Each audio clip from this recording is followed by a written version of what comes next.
Hey y'all, it's your travel bestie Kat. I am so excited you're here. Take a second and like this post and follow this channel and join me in welcoming my friend and fellow travel advisor Jillian Shults. She's going to talk to us about all things Disney. She's been a cast member and she's an expert at Disney and booking Disney, and I'm just so excited to talk about Disney with her. So join us. Introduce yourself and tell everybody who you are and what you do and all the fun things. Okay, it's kind of a loaded question. I've worn many hats in my day. So I'm Jill Schultz. I am a former cast member way back in 2007. That's where I met my ex-husband. I moved from Michigan down to Georgia. I became a girl of the South. And then I did get divorced. I got remarried, just had my bonus baby. So he is Oh, 7 months old today. But yeah, so I spent a year working at Disney, and then all of my um, friends and families, they would come to me for Disney, like tips, tricks, whatever. I would help them plan. And then finally someone said, "Hey, why don't you do this like and make money on it?" And I was like, yeah. "You can do that?" I'm like, yeah. And then that's when I dipped my toe into like Disney specific vacation Yeah. planning. And then that just kind of spiraled into now I'm a full-fledged travel agent. And Disney specific is like a whole other ball of fun. Like you have to be locked in full send on Disney because there's so many nuances and like you said, tips and bonuses and all the extras that people miss. And they miss the last few clients that I've had all kind of have had the same kind of mentality of I started doing this, I got overwhelmed. Can you Mhm. help me? You know, Oh so and yeah. so said that you helped them. Can you help me?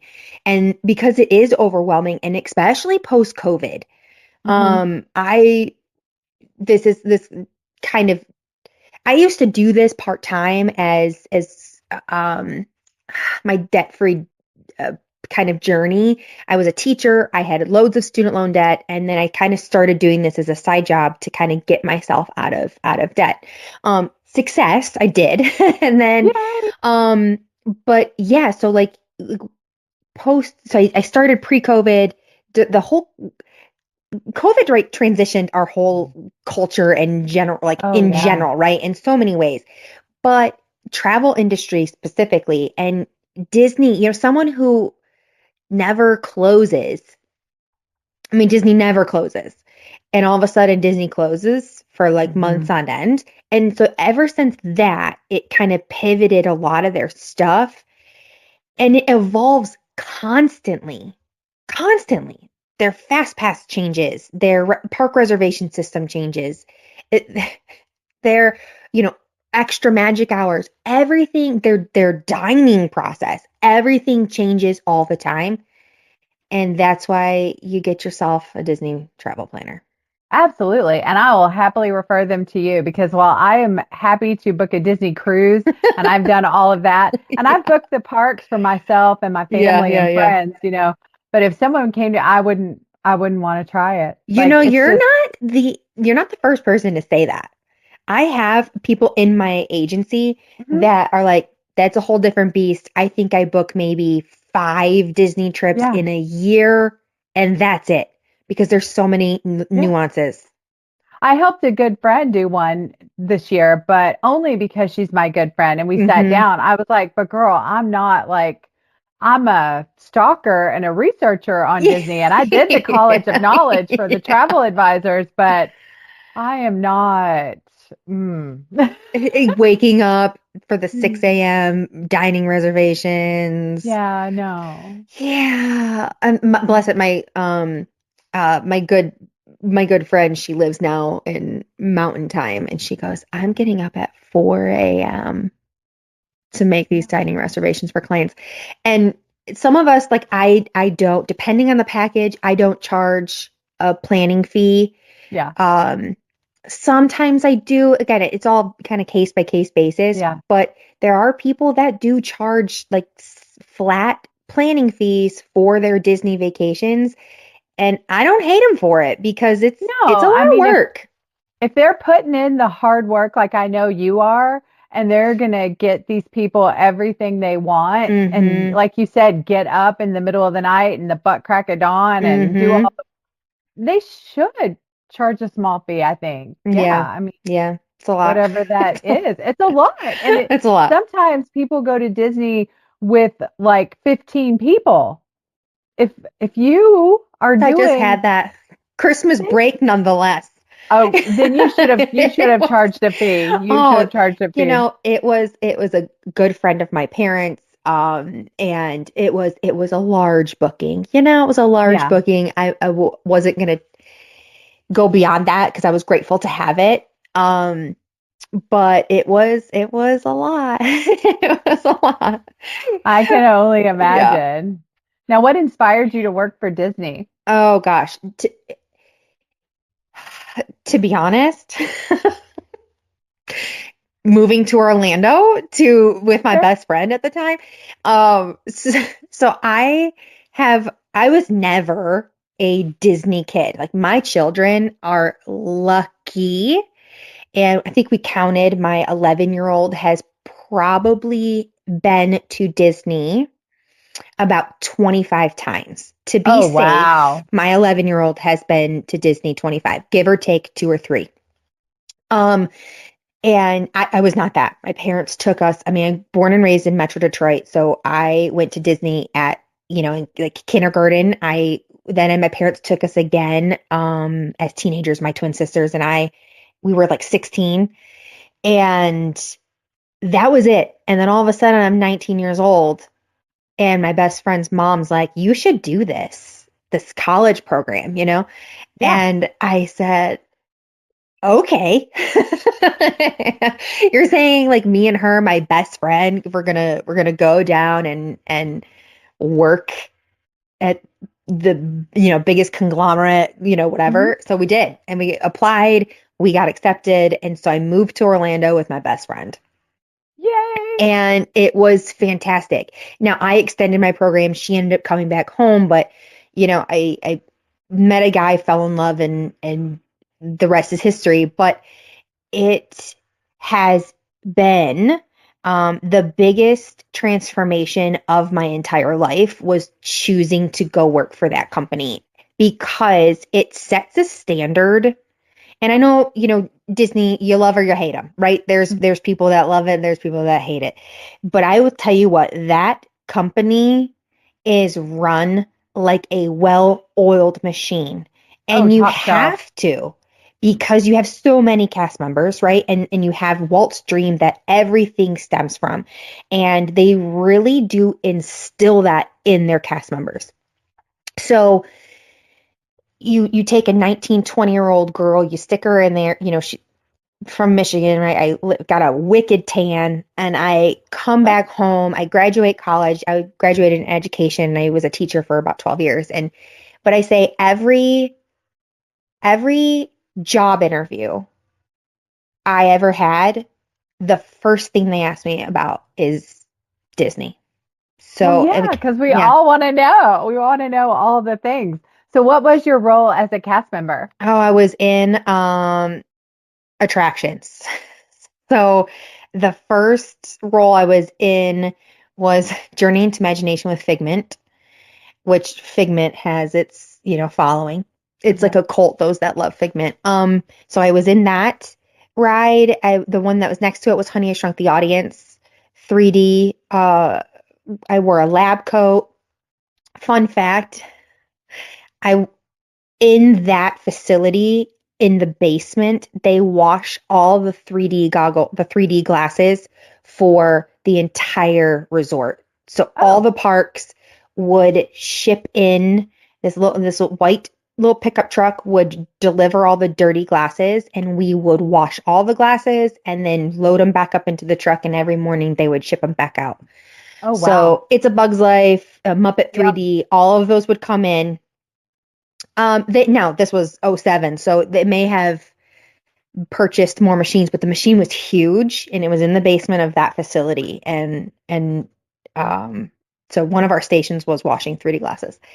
And then I extended my program over to Lights, Motors, Action Extreme Stunt Show.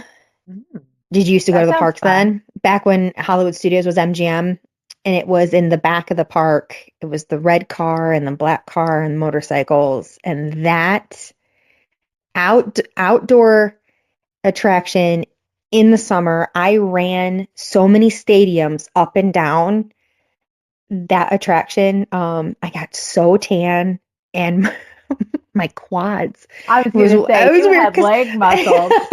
because you're packing the stadium 3 shows a day, 5 days a week that I would Yeah. work, sometimes 6, and you're just running stadiums every day.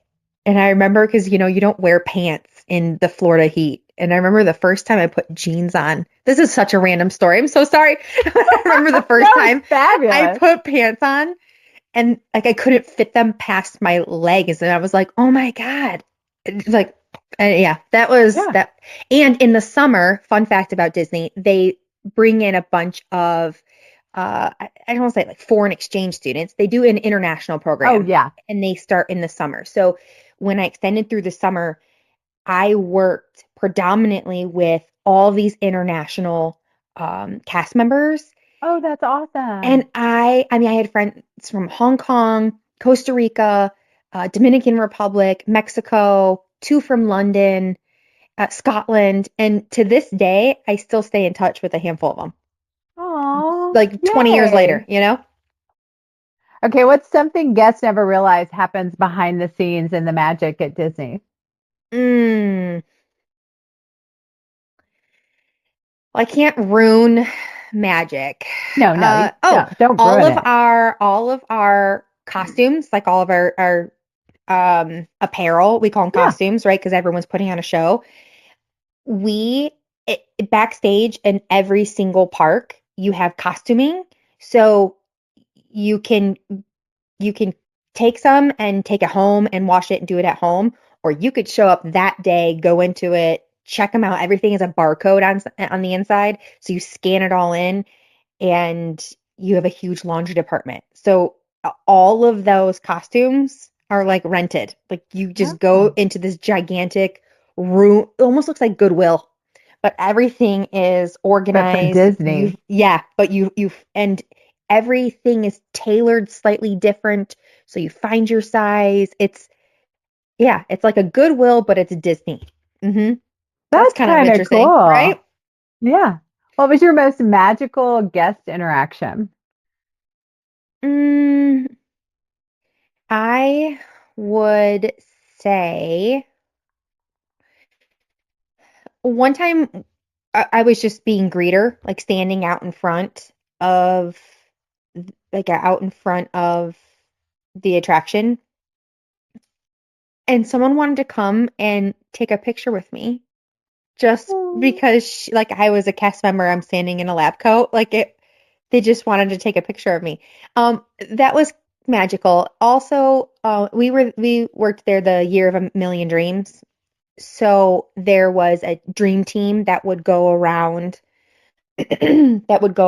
like granting all these dreams, oh yeah. and every attraction was tasked to grant a dream every day. So I mean, our dream was every so many shows we would pick someone and they got to speak, or we would announce them over the PA and kind of make a special moment for them.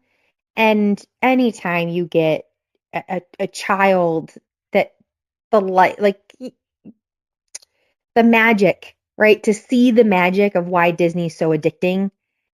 I I could say that maybe. Yeah, I think that's awesome. Let's see. How do you think Disney's experiences have shaped your the way you travel now? Customer service. Customer service. I hold everyone at a level of like a standard, and if you recognize fantastic customer service now. Not necessarily the guest is always right, all of that situation. You don't want people to use and abuse the system. I get it. But how you are spoken to, any company, I appreciate great customer service. And you probably know this as well. When you are talking to Disney Cruise Line over the phone with an issue, 9.5 times out of 10, you're dealing with someone professional, friendly. What can we do to alleviate this issue? Not all cruise lines are the same. No, they definitely want to make you happy and they want to resolve the issue. Yep. And they, above, I think, all the cruise lines, acknowledge that it's our guests. We're a team. That you're Mm-hmm. on the team with them Mm-hmm. and they want to help you, help them, help the guests. Yep. I was just on the phone with Alani for an hour yesterday for a client issue. And the agent that I spoke with, the cast member I spoke with at Disney's Aulani was phenomenal. I'm like, hold on, he's texting me right now. Like we're trying to figure out a flight issue. She's like, oh no. You take all the time that you need. You just let me, she was just so friendly. And Mm-hmm. I can't say the same about all companies. Correct. So I'm going to say Sadly. that. Mm-hmm. Okay, so we talked about how you became a travel advisor because you were like, hey, wait a minute, what? Yeah. What do you think are some big misconceptions people have about us as travel advisors? Ooh, Oh loaded yeah, question. This I is a know. juicy one. And this is the I just retweeted. I don't have Twitter. LinkedIn repost, right? I just reposted a travel agent's post about like AI, right? Mhm. And I think that this is the biggest misconception. At least this is what came to mind. Um, is I've had 2 or 3 clients just this year say, maybe not clients, but people I'm talking to, Mhm. people still use travel agents. Oh yeah. Oh, like, or do you need, or if you're ever on the boards, the Facebook boards, Mhm. and they're all, don't use a travel agent, don't use a travel agent, da da da da da da. Yeah. I think more people should use travel agents. Yeah. And here's my soapbox is because we Preach, are sister. here to make your vacation run as smoothly as possible. And of course, just like teachers, just like any other, food and bev people, sometimes you're going to have a crappy server and sometimes you're going to have a crappy teacher and sometimes you're going to have blah, Mhm. blah, blah, blah, right? Sometimes you're going to have a crappy travel agent. So vet your travel agent. Have a conversation with them. Do they know what they're talking about? Do they know the supplier they're working with? Are they reputable? Do you have a trust there that this person knows what they're talking about and wants you to have a great vacation? Mhm. Do I know all of the answers? Do you know all of the answers all the time? Oh, No, but but I'm I going to know figure it people who out. do, and I'll figure it out. Yeah. Exactly. And as soon as there is an issue, you can go to Costco Travel. My one of my guys that I am in an agency with, he goes, the people that go to Costco Travel, that's great. He's like, but I don't want Darlene in produce booking my vacation. And I was like, even though Darlene from produce isn't booking your vacation, I know. But Yeah. what happens when, not necessarily if, because if you've booked enough vacations, Oh, this something's happens, gonna go right? wrong.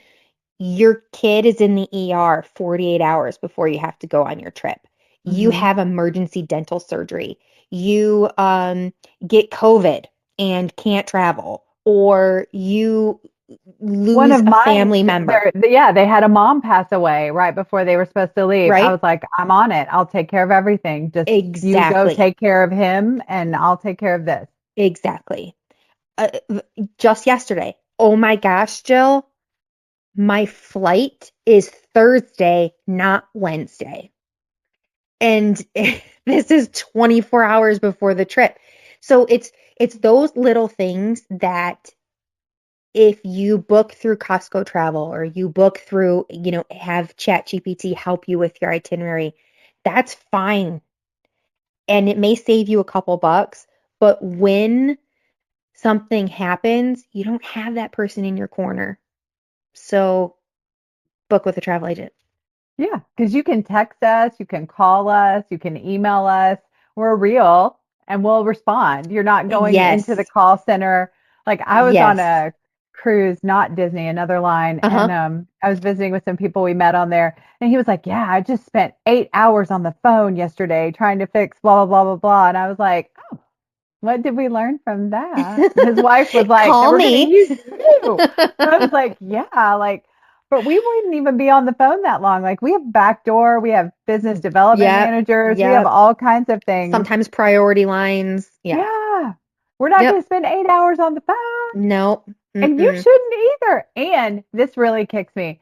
The only other reason I like to say is like, it's just like when your employer, if you have a date 9 to 5, is like, oh, we'll match your input into your 401k, right? And you don't do it. So you don't put in the 3%, so they'll match the 3%. You just left money on the table. It's the same with us. Our fees already baked in there. You're not paying any more. And you're not going to pay any less, even if you don't use us.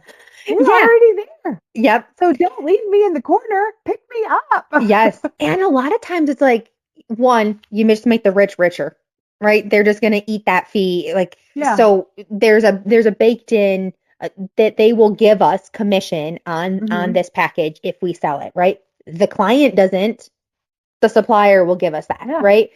And the other thing is a lot of times I have like a consortium or whatever they called it, a partnership with certain agencies that they will gift my clients onboard credit or specific, perks like a welcome happy hour or certain things like that. It's a little sprinkle of pixie dust, if you would, that if you booked by yourself, you don't get that. You wouldn't get it. Yeah, my host agency negotiates extra onboard credit and different things. And I'm like, why would you not? Like, I want a coupon. I want extra stuff. Does no one else? Like, am I the only one? It's like a Royal Caribbean is one of them that my agency just gifts anyone $50 onboard credit. And so it's like, okay, I'm essentially paying you to book with me. But you can do it on your own if you want. If you don't want that $50, I mean, fine. But yeah. Okay, this is so much fun. And we're just having the best time talking all things Disney and travel. So stick around and come back because next week we'll have part 2, more with fun with Jillian. Have a beautiful day. And don't forget to like this channel and give us a thumbs up.